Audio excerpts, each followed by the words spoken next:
पाकिस्तान के पास समय भी उनकी पसंद का था, जंग का स्थान भी उनकी पसंद का था, किस तरीके से लड़ना है पूरी प्लानिंग स्ट्रेटजी उनके हाथ में थी। लेकिन अंत में जीत किसकी हुई? भारतीय सेना की। तो ये है भारतीय सेना की हिम्मत, हौसला और ट्रेनिंग। मैं कारगिल की लड़ाई में हिस्सा लेने वाली भारत के लॉजिस्टिक्स विंग से पहली महिला अफसर। एक औरत के नाते अगर मैं आपको बताऊं तो ये जंग के मेरे लिए कई और मायने थे। मेरे पति इस जंग में हिस्सा ले रहे थे, तो एक पत्नी के नाते मेरा ध्यान उनकी ओर था। मेरा एक 3 साल का बेटा मेरे साथ था और मेरे मन में हमेशा यह ख्याल आ जाता था कि अगर दुश्मन की गोलाबारी से कहीं मेरे पति और मैं, हम दोनों चले गए तो इस बच्चे का क्या होगा।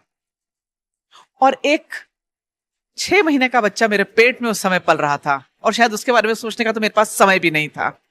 मुझे लगता है ये सब रिश्ते पीछे छूट जाते हैं जब आप वर्दी पहन लेते हैं, क्योंकि तब वो ऊपर वाला है और ये भारत माँ है।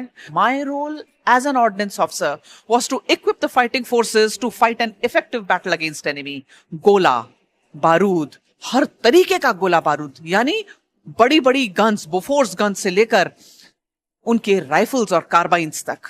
तो एक फौजी तब तक लड़ाई कर सकता है जब तक उसके बंदूक में गोली है और उसके पेट में रोटी है।